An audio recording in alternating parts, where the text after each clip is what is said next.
If you've seen The Rise of Skywalker by now, or even if you've only seen the trailers, you know that Emperor Palpatine has returned. If you haven't seen the film yet, please stop watching this video right now and go see it, because I don't want to spoil it for anyone. Now, if you have seen it, you know that Emperor Palpatine is Rey's granddaddy, which means that Palpy had a son, which means that some unfortunate woman in the galaxy got it on and did the sideways tango with this dried-up old prune. And that's just gross. Just look at him. He's ugly. Even his Lego figure is ugly, and that's nearly impossible because Lego figures are all adorable, but not this one.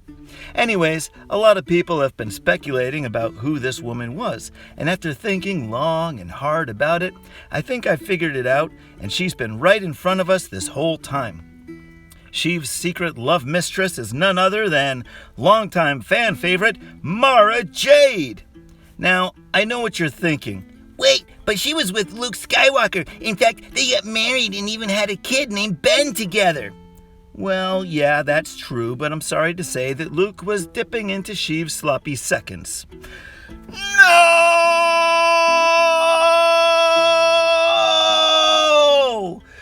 Because when she met Luke, she was obsessed with killing him as an act of revenge because she blamed Luke for her master's death at the hand of Darth Vader.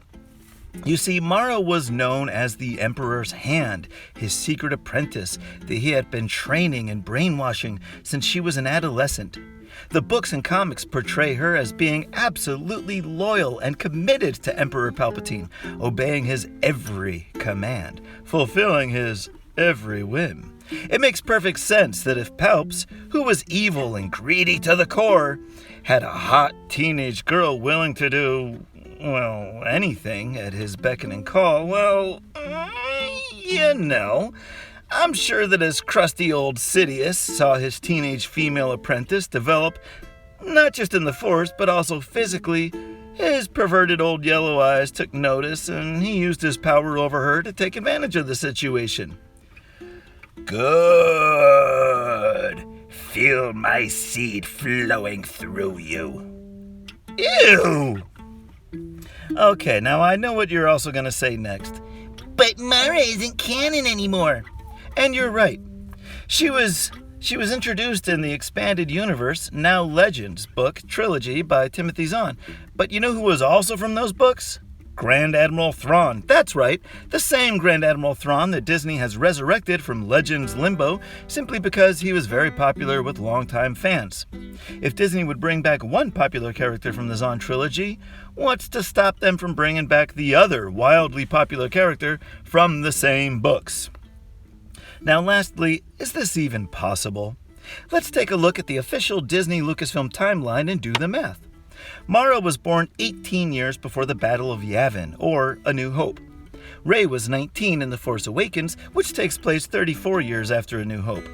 So if Mara had a child with Grandpa Sidious 2 years before A New Hope when she was 16, it's possible, her son would have been 17 the year Rey was born. It's totally possible that Mara was a Sith in the sheets with dirty old Sheev, and that their son would be old enough to be Rey's daddy. Also, in Rise of Skywalker, Luke tells Rey that he knew she was Palpatine's granddaughter, so it stands to reason that he also knew that her grandnanny was Luke's own deceased wife, which would explain why he had such an emotional reaction to seeing Rey and had conflicting feelings towards her the whole time. So that's my theory, folks. Let me know what you think. Do you agree? Do you disagree? Do you think it's gross? Do you think it's a good idea? Should Disney do this, or should they just forget the whole thing?